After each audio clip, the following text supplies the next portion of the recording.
What's up YouTube? Welcome back to another model kit inbox review. This is the N.S Savannah made by Glencoe Models. It's brand new in the packaging. I ordered this from California, so probably one of the furthest ships away that I think I have. There's a bit of I don't know if you can read all of that, if my phone would focus. Oh, just about.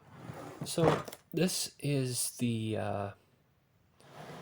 this is one of the only, or at least as far as I'm aware, one of the only nuclear passenger liners, a nuclear ship, which is pretty damn cool. It's in 1 to 350th scale, so this kit looks like it's never been opened since it was released in the early 90s, so the box is relatively damaged anyway, so I don't think I'm destroying any of the value, and I want to build it anyway, so let's crack this open and see what's inside.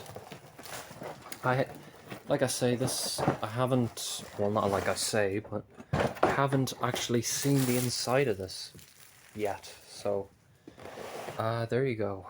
Wow, beautiful. I love the background. It's beautiful. Is there anything on the edge of the box? No, there isn't. Okay, so let's open this kit, shall we? Assuming the box will cooperate, which I don't think it will. Sorry, I'm gonna have to do this with one hand, so... Okay, right, I'm gonna have to put the camera down for a second.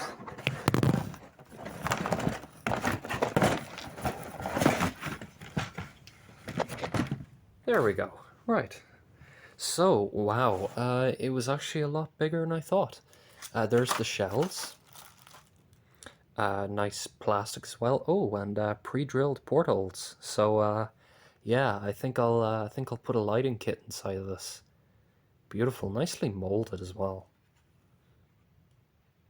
Yeah, that's gorgeous. So, and there's the other side as well. Is it warped?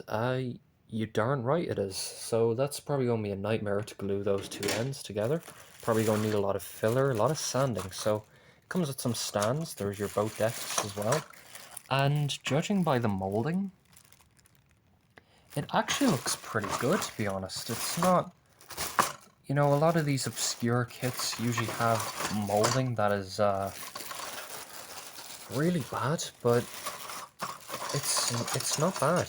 Really isn't. It's yeah, sure, some of the parts have fallen off the sprue, but well, that's to be expected. You can't have everything.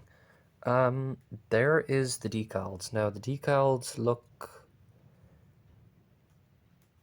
you know what, they actually don't look that bad. They actually look pretty good. Nice sort of nuclear symbol on the side there, which is fitting for a ship like this.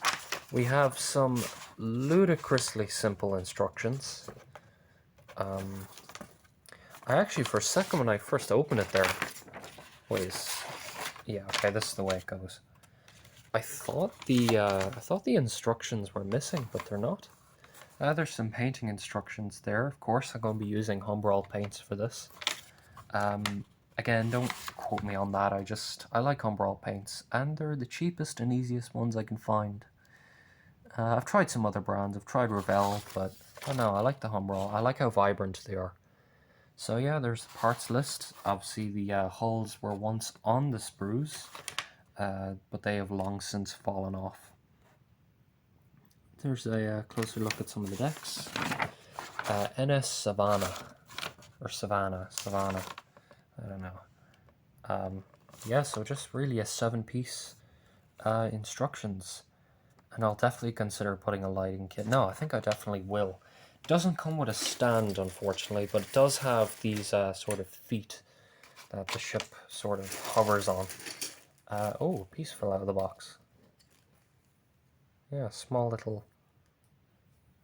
I don't know what that's off. I'm going to keep all these in here for now. Again, they really just sort of... They sit on my shelf, so they're not going to go anywhere. Let's have another look at them. It looks like they have some dust, so I'm going to have to wash off these wash off these pieces before we begin construction. So yeah, there you go. There's the SS Savannah. Very, very excited to build this kit. This kit, I think I told you this already, but I got it for about £90. Well, it was actually about 84, I think 84, 85 euros, but I bought it on the UK version of the eBay website, so it would be roughly around, at least that's what it was costing when I purchased it at checkout. A nice green waterline, so I think it's going to really stand out on the shelf next to the SS France and some of the other kits that I'll be building soon. Of course, tugboat not included, at least as far as I'm aware. So yeah, that's really all I have to say about this beautiful kit. Cannot wait to build it. Don't know when I'm going to build it, so yeah, maybe in the next year or two, we'll have a look at the complete build. So yeah, there we go. Alright, looks like that's it. See ya.